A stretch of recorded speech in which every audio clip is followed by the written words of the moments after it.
Hello and welcome to Freedom Through Astrology, where we're giving you the keys.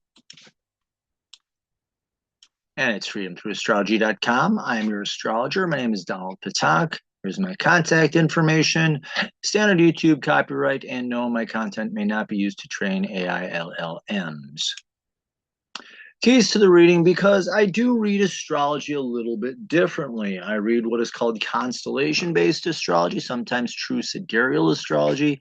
It's astrology by the visible sky. In ancient times, astrologers were astronomers. So they told you where the planets were in the sky, what constellation, and they read that. Tropical astrology fixed the signs to seasons back around 200 AD and haven't changed since. Thing is, the constellations do move, albeit very slowly. It's how we arrive at our astrological ages. So I'm reading the planets in the sky where they are. And using the visible sky, there are 13 signs instead of 12. Between Scorpio and Sagittarius is the sign of Ophiuchus. It's his foot that's in the zodiac belt, but it takes up enough space. It's the symbol of the wounded healer. The symbol is of a person holding a snake by the head and the tail. Snake in ancient times symbolized knowledge, and according to the mythos, the knowledge was gained to heal the individual and then help heal others with similar wounds. In using the visible sky, I also use the natural size of the constellations. There are astrological systems who try to make every constellation the same size. They aren't. Virgo in the visible sky is just under 50 degrees. Aries, Cancer, Libra, Scorpio, Fucus. Individually, they're less than 25 degrees apiece. So all the constellations vary in their sizes. I run with it, kind of like the way my kittens are running around my kitchen floor and playing. And I use astrological midpoints as opposed to the IAU boundaries. IAU boundaries are arbitrarily drawn. Athens Chimenti noted that when he zoomed in on the border between Scorpio and Ophiuchus, there were stars from Scorpio on the other side of the border of Ophiuchus. And that makes no sense. So he did was he looked at the zodiac belt, last bright star of Scorpio, first bright star of Ophiuchus in the belt. What's the halfway point? Run with it. And he did that around the entirety of the zodiac. Works pretty good. I like it. It seems a little bit more accurate to me. There we go. Yeah, I still have my injured finger, and I'm getting used to using the middle finger as a clicker till this thing is fully healed. I interpret using evolutionary astrology, which says that these transits are lessons to learn. There's a high road and a low road. You have freedom of choice as to how you're going to work with these opportunities. This is the weekly edition, so these are universal lessons that everyone is facing, so do have some compassion on your fellow Earth travelers. Dates and times are based on the Eastern U.S. time zone, as I live outside of Buffalo, New York. I'm operating within 1 degree of exact because that makes the transits manageable for me. It's also kind of a standard for most astrologers when doing these types of readings. I could use a wider, what they call orb, but that can be overwhelming, and if I'm overwhelmed, you're lost. And the software I'm using is Capricorn by Prometheus, which is going to be re-released through the ISAA. Do pay attention for that notification. And oops, hold on a second. I knew I missed something. Hold on.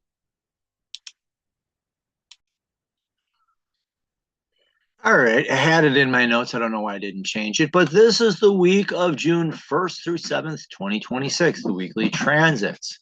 Hard to believe we're in June already. The sun is still in Taurus in the visible sky. You'll see him rising and setting in Taurus, joys. The moon this week is actually very steady. It begins in Ophiuchus and will travel through to Aquarius. So nice, we have a nice long Sagittarius journey, and that's helping to keep the moon stable. Okay, Sagittarian moon stable. I get the joke. We did have a full moon in Scorpio on Sunday. I left this in because the way the moon transits are working, we do not actually have one of the big four, which is the full first quarter, new moon, first quarter, full moon, or last quarter. The only transit is actually the, oh gosh, I can't remember the phase off the top of my head. I'll show it to you. But yeah, it's a semi-sesquiquadrate, I believe. So yeah, and it happens on like the fourth. It's one of the lesser lunar transits. I usually don't read those in the weekly forecast, but we are having to deal with the full moon in Scorpio. The full moon in Scorpio.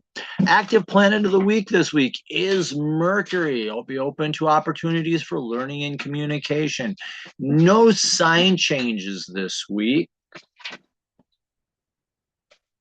The kitten has discovered my spare keys that I leave hanging on my cabinet door. The long transit. We do have a longer transits going on. Uranus is being squared by the nodes of the moon, and I'll explain that more in detail when I get there. And we do have one retrograde planet. Pluto is retrograde. Retrograde is a time of reflection. So you're reflecting on the work of transformation that you've done so far. And also this is a time of inner work where, you study for the test before you take it. Well, this is the inner work that you do before you step out in the world and proceed to show what you know. So this is reflecting on the work of inner transformation, the work of transformation and healing. So you're reflecting on what you've done, seeing what changes you need to make before you take your next steps. Okay. So here's our weekly overview. Let me get my doodle tool. At this dotted line, everything that's above this line is from last week, and everything below is from the new week upcoming. And as you can see, we got this nice cluster in the beginning of the week, and nothing starts again until Sunday. But we'll look at the moon. You can see the moon, again, very steady this week. We start with the moon in Ophiuchus, nice healing. Monday afternoon, it goes into Sagittarius, and we'll be in Sagittarius Monday, Tuesday, Wednesday, into Thursday afternoonish. Yeah, Thursday in the afternoon. I can't remember whether it's afternoon or evening, but it ventures into Capricorn, and Capricorn Thursday afternoon, Friday, Saturday, and then Saturday afternoon, evening, it goes into Aquarius, and we end the week there. So the moon is actually very steady and stable this week. Which is nice. Our big energy for the week, I said, is Mercury. And as you can see right there, 3 Mercury transits. It's about it. Plus this one that's ending up here. So it's kind of 4 Mercury transits if you want to look at that. But again, right there. That's the bulk of the energy this week. We do have the 1 transit to the sun, and we do have the Uranian transit. So all in all, relatively calm week. Expect, I think, the strongest burst to be really late Tuesday, Wednesday, Thursday. Other than that, it's actually a relatively calm week. We did have the full moon here. And the last quarter will be next Monday.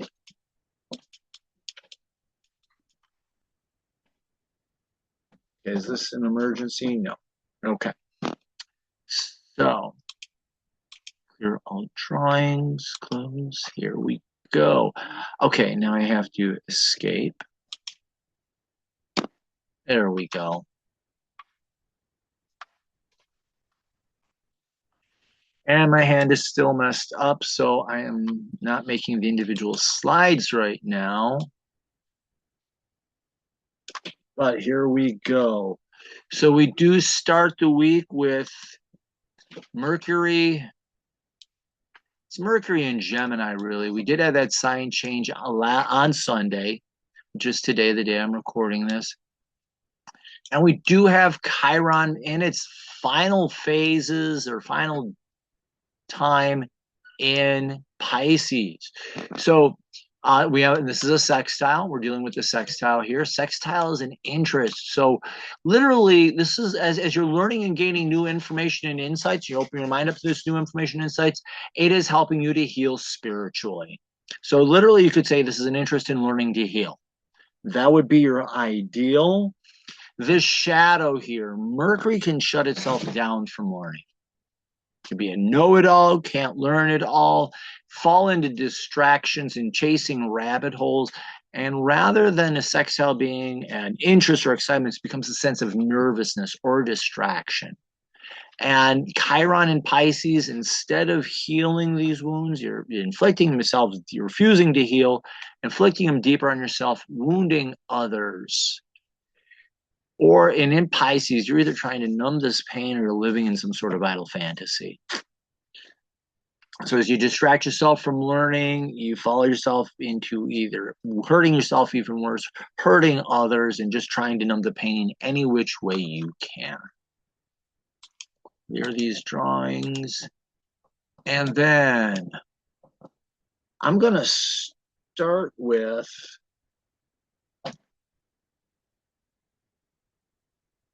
I'll do the sun in, and then I'll do then the moon in Sagittarius. Yeah. So we do have the sun in Taurus, and it is sextiling Saturn in Pisces. Pisces, yeah, again, another sextile. Like I said, sextiles are interests, curiosities. The sun in Taurus is you finding the peace and strength and comes from being who you are at heart. So the key there, first of all, is understanding your natal sun sign and then finding the peace from being that, becoming that person and being that natal sun sign. So as you find that peace from being who you are at heart, that creates an interest in maturing spiritually. Saturn, it teaches you about maturity and growth, and in Pisces, spirituality. So as you become at peace with who you are, creates the opportunity for spiritual growth and maturity. The shadow is falling into this false identity, out of laziness. Taurus can also be the proverbial bull in the china shop. The raging bull, so to speak. And instead of it, creating interest, it creates a sense of nervousness, distraction, and Saturn falls into fear. And it can also become a control freak out of those fears. And in Pisces, it's falling into illusion, delusions, self-deception, literally deception there. So falling into that false identity because of laziness or stubbornness, creates nervousness and leads to fears founded on fantasies. And this can fuel despair and pessimism.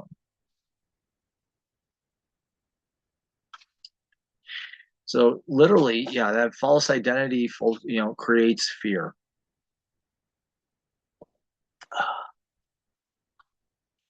You wouldn't think that an injured finger would lifting heavy objects, just picking up this coffee cup, it's not. I can't do it one-handed anymore. I actually have to use my left hand. And we do have the moon in Sagittarius. The moon is your emotional self. And in Sagittarius, you're up for something new. You just got past the full moon. So this is more of a releasing phase. So you're releasing what bores you, what no longer interests you. Let it go so that you can open up to finding what does interest you and what sparks your curiosity. Sagittarius likes to have fun. So it's opening yourself up to fun, letting go of what's boring so you can have fun. And it's new opportunities, new experiences. Or maybe you're experiencing something you like to do just in a new way. But there's that. The shadow is defending the status quo and getting stuck in this boring rut.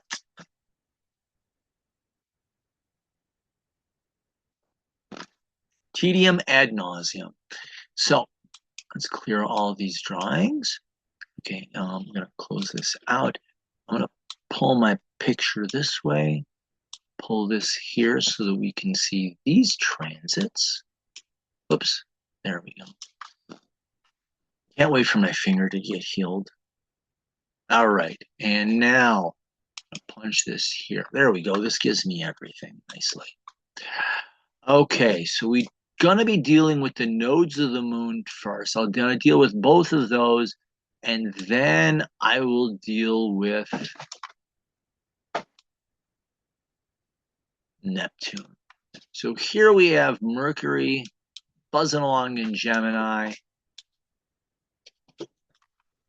We have a sextile to the south node and a trine to the north node. Actually, let me...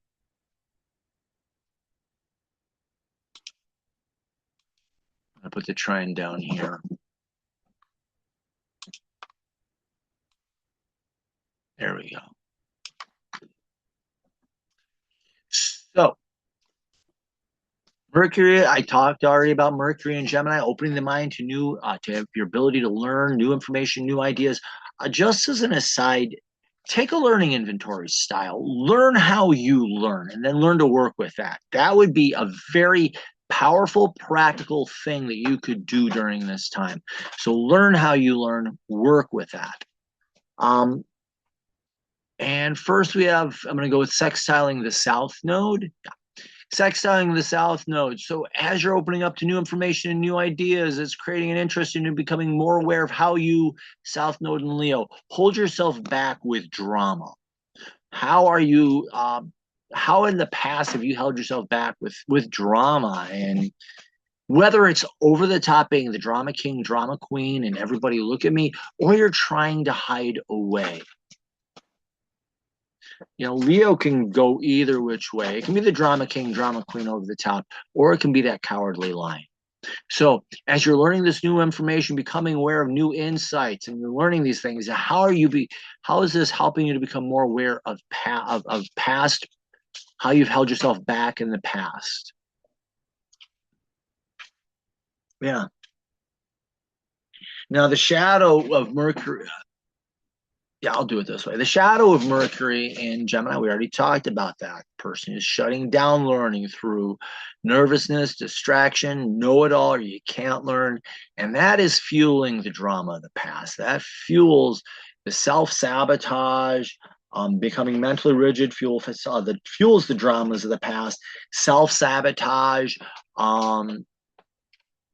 pointless drama. And that reliving this past just holds you back. You know, getting scatterbrained, getting lost, repeating past dramas holds you back in life, holds you down and holds you back in life. So that's this. Part two, we have Mercury trining the north node. Now, the north node is your destiny. And in Aquarius, you're learning to make your destiny authentic to who you are. You know, both of us could have our north node in the same natal sign, but my journey and what's authentic to me is going to look different than what's authentic to you. So you're learning to, as you're gaining these new information and insights, it's helping you to support the making of your destiny authentic and unique to you. However, the shadow, you two cut it out. Cats are still trying to figure out who's the alpha cat. They don't understand. That's me. The shadow here is getting caught mentally rigid and stuck. That instead of supporting you becoming more authentic, this has you sliding into you're making your destiny something that's not true to you. Whether you're acting out just to push people's buttons or you're selling out to fit into the expectations of other people, you're giving up your destiny to the expectations of others in some way, shape, manner, or form. And we've got that.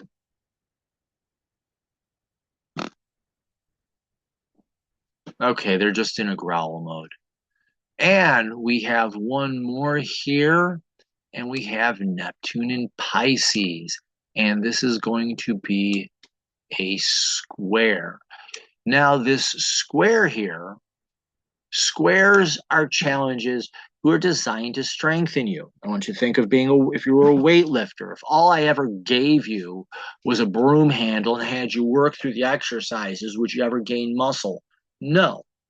But by giving you the weights and increasing and giving you the weights and having you work with it, that by doing those challenges and working through those challenges and that little bit of resistance, etc., that leads to you building muscle. So the challenges are there to strengthen you. That's the positive outcome. So as you're opening your mind up to new information and new ideas, how is this strengthening your ability in your spirituality and your ability to be spiritually present?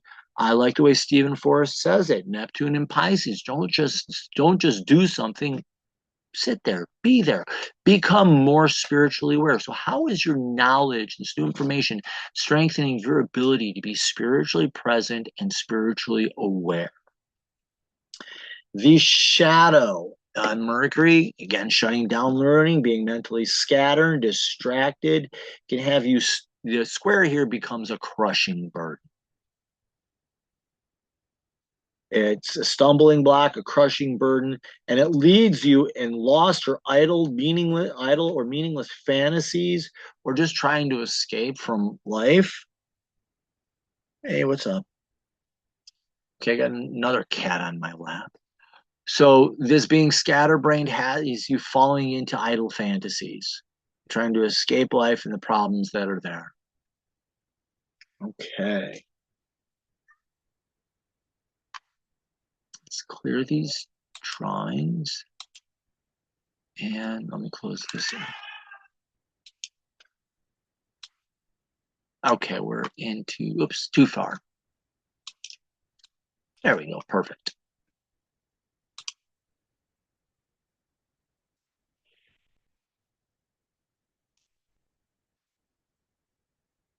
I learned my lesson a while ago. Do not grab an angry cat. Just don't. I'll put on my heavy duty leather gloves and show up at them. On Thursday, we do have Thursday afternoon, we have the moon entering Capricorn. Emotionally, you're up for a challenge, ready to roll up those sleeves and do some really hard work. Face the challenge and do the work that leads to success. The shadow here is falling into control freak mode, trying to control others, control situations that you can't. Micromanaging others. And it's just a fuel for disaster. Let's clear that out. Close this out. Okay, I'm going to move this here, this here. Okay. And Saturday, let's get into Saturday. And again, Saturday afternoon. There we go. Perfect. We have the moon entering Aquarius. Joyfully. The moon, again, your emotional self. In Aquarius, you need some freedom. It's the weekend. What was that song? I Live for the Weekend by Triumph. Time to cut loose a little bit. Get out and get over the need for approval from others. Embrace some freedom. Look for new paths that speak to your soul more deeply. Oh, they're having a growl fest. I may have to pause this. Be careful here. The warning here, the moon can get emotional, irrational, and it can sell out to the expectations of others, whether that is going over the top and acting out, pushing people's buttons, or selling out to fit in. So I'm going to clear this, and I'm going to go quiet my cats. So if you'll hold for 1 second. Sorry about that. My one cat always gets beat up on it, and I'm getting a little tired of it, so I had to go rescue him. Fortunately, he was in an easy place to get to. Alrighty, let's talk about this last transit that we have coming up. This is an interesting one. Let me move the dual toolbar up here, because this is going to be a long transit. It's Uranus being squared by the nodes of the moon. We're getting into the first part of this. Now, normally I say the planet is squaring the nodes, but we have, when we're dealing with the nodes of the moon, they have an 18.6 year cycle to get around to their starting point, so to speak. So when you're dealing with the sun, Mercury, Venus, Mars, and Jupiter, those planets will square the nodes because they're traveling faster than the nodes of the moon. But when you're dealing with the outer planets, the outer planets, Saturn, Uranus, Neptune, Pluto, and Chiron, those planets will be squared by the nodes of the moon because the nodes of the moon are actually traveling faster. So the nodes of the moon is actually what's triggering this upcoming T-square. Erase that. There we go. I wish this thing gave me, oh, I can do a straight line? Oh, sweet. There we go. So we will have an upcoming T-square, and we're seeing the first parts of it this week with the south node. Next week, we'll add the north node. So I'm going to explain this a little backwards. So with the south node, you're becoming more aware. The south node is here to help you become more aware of how you've held yourself back in life. My friend Michael Hartigan, he does one, I think it's One Sky Astrology. He had a different website and he got a new website. So, but he says, like, this is where you're already skilled and your goal is to move beyond this. I'm reading this more and a little bit out of the Vedic tradition, also out of the Stephen Forrest training that I have, that this is kind of how you've held yourself, how you've held yourself back. It can be a kind of a self-sabotage. It's one of the ways I read it, but it's how you're holding yourself back with drama. You're becoming more aware of this. And as you become more aware of this, how is that strengthening? Because this is a square. Where's my doodle tool? There we go. We said a square was a challenge that strengthens you. So as you become aware of this drama, how is this strengthening? You're becoming more an individual in this. How is this helping you to become more aware of who you really are and helping you to find the peace and strength that comes from it? So that pointless drama is kind of who you are not. And as you become more aware of who you aren't, it's kind of a way of saying, well, since that's not me, who am I really? Oh, this is who I am. This is more like who I am really. And it helps you to discover more of that. Now, this begins on June 7th. It goes exact around, this is my current forecast, goes exact around June 13th, and it will be over, this is for the south node anyways, around July 3rd. So we're going to be dealing with this for most of the month of June, for a month of June and into July. So we're going to be dealing with this for a while. So this is going to be your destiny, your points of destiny, how you've held yourself back, and then when we get to the north node, who you've come here to become. How is this strengthening you becoming, you learning who you really are and you becoming an individual?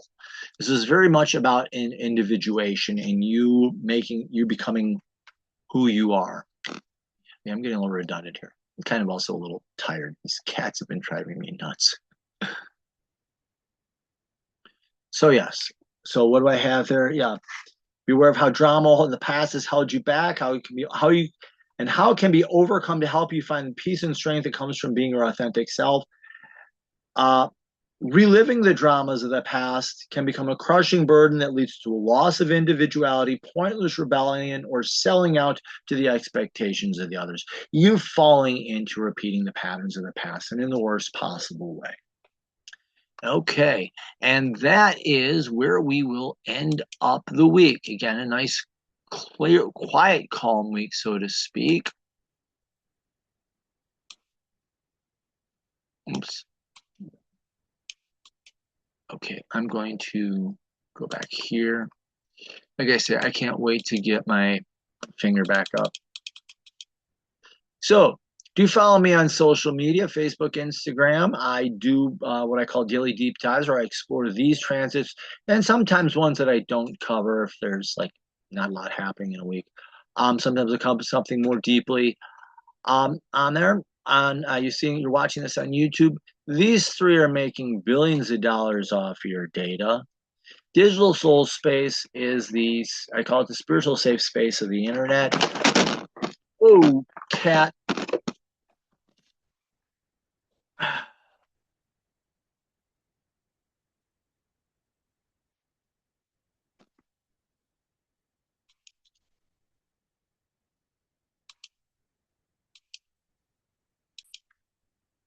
Digital soul, sorry about that, snafu. I had a kitten decide to jump on my keyboard.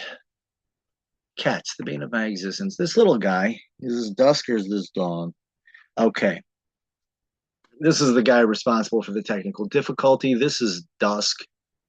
Um, he's an all gray cat, and he's actually a really fun cat. He's just jumping where he shouldn't be. Digital soul space is the safe. I call it the spiritual safe space of the internet. Four great moderators that keep the trolls off. Um, you can ask any question you want, and somebody will chip in what they know. People share what they know, and they're also to support you on your spiritual journey. I do astrology, but we have people who do tarot, crystals, all sorts of naturopathic healing, a wide variety of spiritual practices. Just really incredible group, a place to hang out. There's a free version that gets you limited access and a paid version that gets you full access. 100% of the money from the paid version goes to pay for the website and the software. All the labor that's done to put the website up and maintain it is done for free by Michael Robert. It's a great place to go and just be. I do readings. I do the Quick Six, which, if you want to see how your chart changes from tropical to true sky sidereal astrology, good place to start. I do the birth or natal chart, and in evolutionary astrology, that's your birth contract. It's who you came here to become. It's the end-all goal of your life. I also do what I call a karmic or a past life reading. There are people who believe they have past lives and something bad happened and you're re-experiencing it somehow in this life. I can tell you what that archetype is and then how you heal it. I think that's two key points. What you're experiencing, why you're experiencing it, and then how do you heal it and release it. But if you're a one and done, it's a special life lesson that you came here to learn. And I also read horoscopes 1 year, any 12 months, any 3 months, or any 1 month. And the 1 month can be new moon to new moon, first of the month to last of the month, or any 30-ish days in between. And then I do packages that combine these readings at different levels. The birth chart karmic chart reading has been really interesting as of late. So there we go. Thank you very much for watching this. Do like, follow, and share. If you're on the website and you get the pop-up, sign up for my newsletter. All I need is an email address. You get it once a week. I give you these updates. You get the summary first, you get these updates, and special bonuses that I do offer. So like, follow, share, sign up for the newsletter. Remember, in the visible sky, your life changes. Thank you very much. My apologies for all the technical difficulties and the cats acting up, but it is that new moon, and cats do tend to act up around. Thank you very much. Have the best week possible.